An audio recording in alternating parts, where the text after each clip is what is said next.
So today our topic is network analysis. It comes under the module of 5.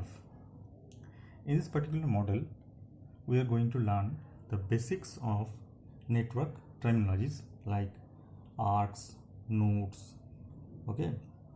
networks. So what basically a network means?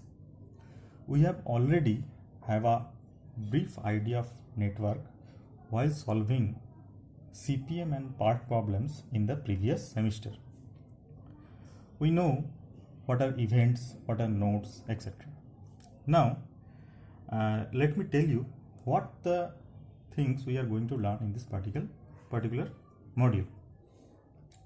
After getting a brief idea about the network analysis or network terminologies like arcs, nodes, lanes, etc., we are going to have a problem which is known as shortest path or route problems. This one. Second one is to find, you can say, to solve a problem by minimum spanning tree. And the next one is the maximal flow problem. Look, this particular module, that is the network analysis, many guys are using to solve their daily problems.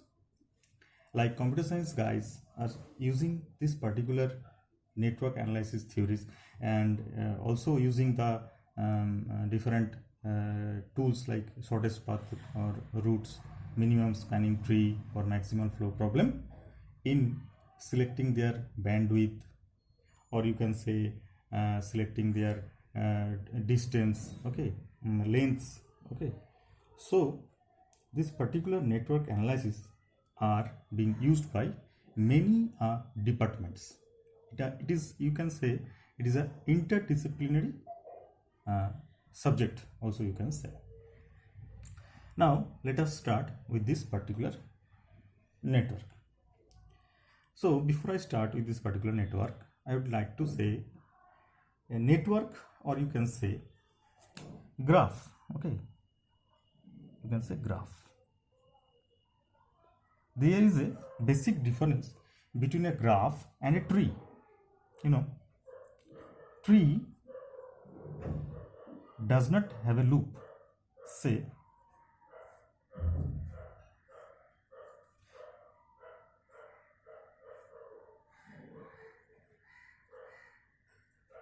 these are the trees. You can see over here. The basic difference between a graph and a tree is that it is not closed actually. But it has got connected all the vertices. In the latter problem, latter part of the this particular lecture session, we will learn what is the difference between a tree and graph in a particular. We will select a particular problem, and from there you will get to know what is the basic difference between a graph and tree very clearly. For now only, you can just understand that a graph is a closed path, that is, here forms a loop. You can see here is a loop. It is a closed path.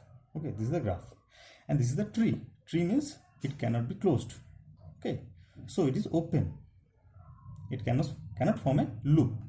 That is the basic difference between a graph and a tree. Now coming to the network or graph.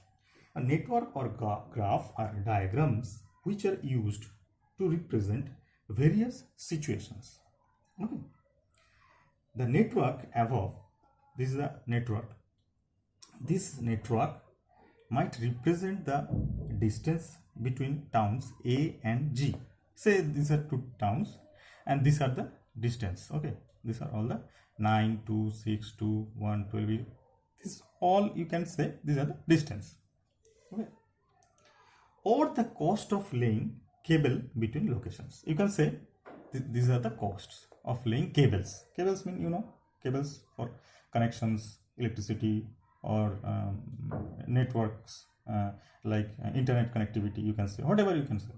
So these things, 2, 9, 6, 2, 1, 12, 14, 3, this can represent cost of laying cable, or you can say the distance in kilometer or whatever between, say, two towns A and G. Now coming to this particular A or G or B or E, you can say nodes they are the nodes generally, ठीक है. Nodes means nodes are generally represented by a point or a circle. These are nodes.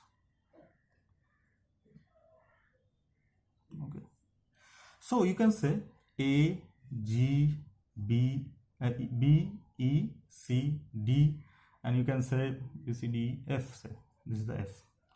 So you can say these are the nodes. Nodes are represented by point or circle.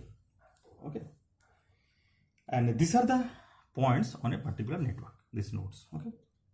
Now arcs. What is arcs? You already know.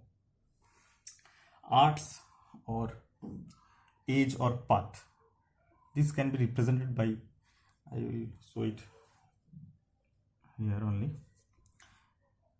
This one or this one, you can say. These are the arcs. Okay, these are arcs. Or you can say event, activity. So arcs are also called as path here. You can say also path. Path or edges, you can also say edges. Okay, for this particular network analysis module. Okay, you can say these are arcs or path or edges. So say I will give an arrow over here, say here, or you can say this one, or you can say this one, or this one, whichever you can say these lines are known as arcs or paths or edges. Okay, they are represented by a dashed line or an arrow. Okay, now each arc has a number over here, you can see. Okay, they are basically assigned with a number which is known as their weights. These are the weights. These numbers are the weights. Okay, like this. So what does that represent? The weight might represent distance or cost or time, whatever. So this is the basic terminologies we are going to use when solving these particular problems. So in this introductory class, you have a well idea of the difference between a graph and tree, which are nodes, how they are represented in a network, which are arcs or paths or edges, and how they are represented in a particular network, and these numbers known as weights, which are assigned to a particular arcs that represents distance or weight or cost or time, whatever. So that's all for the introductory class of the network analysis module 5. Thank you.